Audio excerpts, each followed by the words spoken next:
All right, let me share my screen.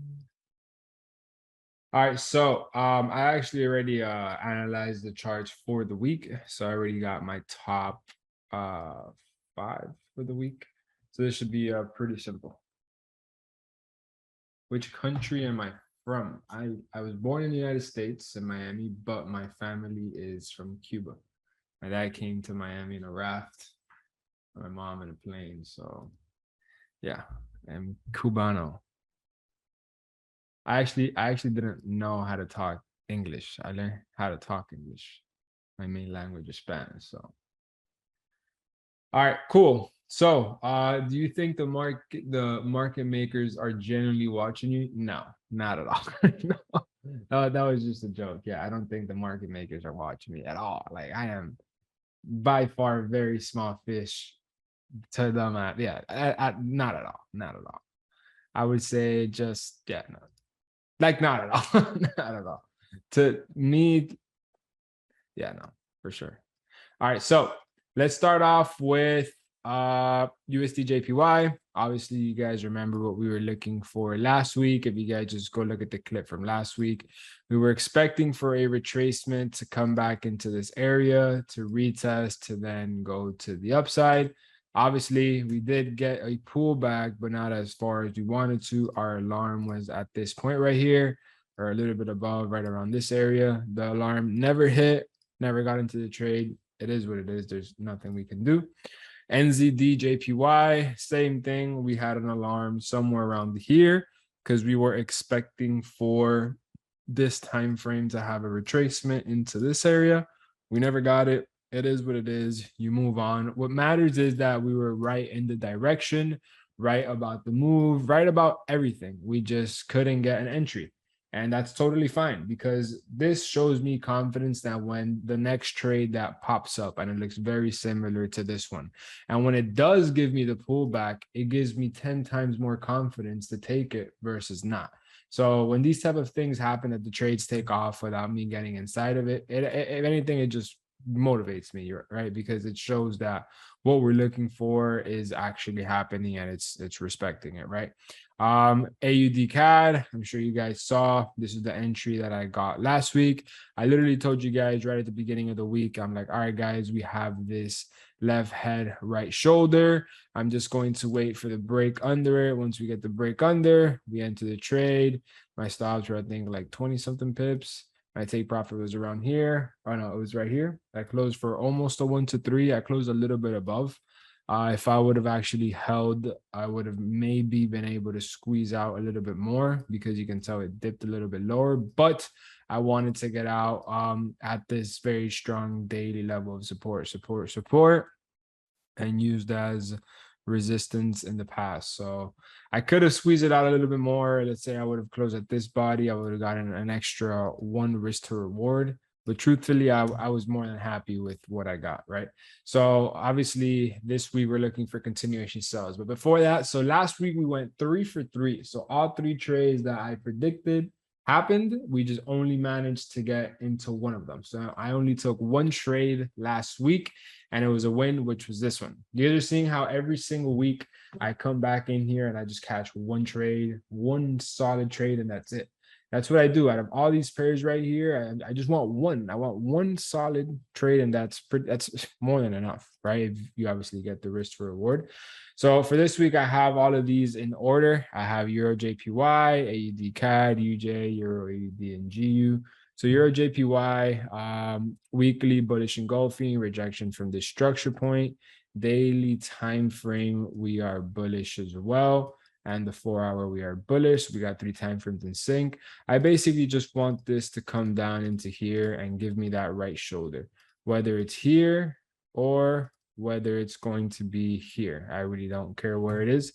I just wait for the shift of structure once it gets to either one of those areas. So that's pretty much all I'm waiting on. I would personally, because obviously this candlestick right here has to create the wick. So you already know this has to create the candlestick wick. So that wick, I would love for it to just come into here. And if it manages to come all the way up to here, that would be beautiful. That's basically what I'm waiting for Euro JPY. Waiting for a pullback to this level to then buy.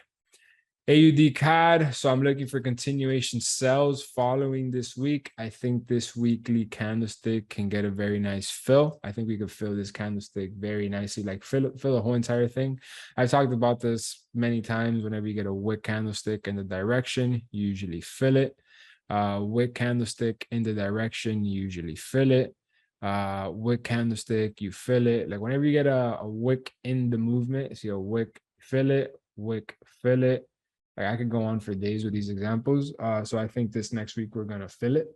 And basically what that does for us is on the daily time frame, it's showing that we are continuing bearish. This is now the new lower low. And now we're pulling back, retesting this zone. So I'm pretty much just waiting for a sell to make sense. The only thing I don't like is that the 4-hour went bullish to have this pullback.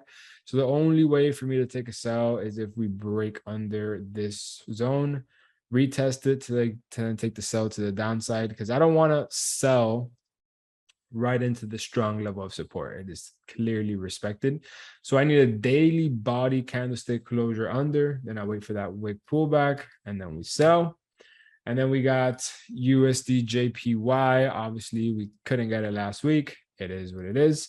But if you notice, we have a beautiful inverted head and shoulders, left head, and then finally a right shoulder, giving us the break above the neckline. So all I'm waiting for right now is a wick pullback into this level, which is basically, that's what I mean when a wick pullback. So then retest the neckline of the head and shoulders. If we get a retest of the neckline of the head and shoulders, when we go down to the daily, it'll be a retest of this zone right here. Doesn't look as clean because this is obviously a weekly zone, but it is resistance, resistance, support, support, resistance all throughout here. So I'm just expecting for this trade to give me a pullback into here to then go to the upside. So for this one, I just got to wait for it to get to that area right there. It'll also be retesting the 4-hour EMA. So this is probably the nicer swing trade lining up. Then we got Euro AUD, which is I'm still waiting for the same thing. I'm waiting for the body candlestick closure under the zone. As soon as we do that, it's pretty much like all in. I'm all in this shit till we like we're gonna literally have our take profit like all the way down here. I'm telling you, this is just starting the shift of a major bearish trend coming in now.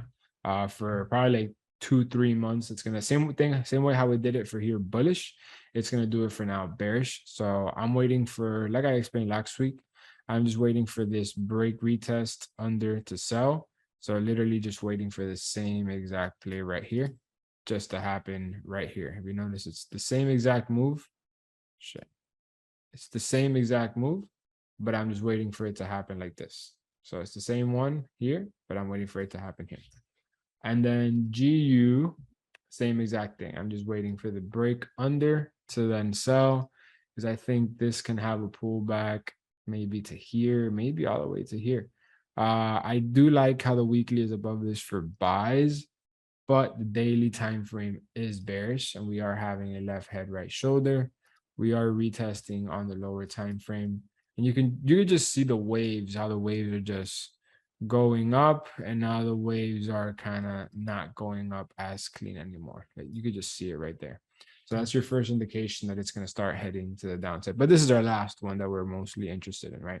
This is the one that should have the entry the quickest. This one, the second to quickest, third, fourth, and then last but not least. So that is what I am predicting for this following week. I gotta say my favorite one is probably UJ and then EJ. And if you think about it, they're both the same shit. Because if UJ, you wait for the pullback to come into this area to go long, you're basically waiting for the pullback into one of these areas to go long. So that's kind of good that you got the same thing on both these pairs.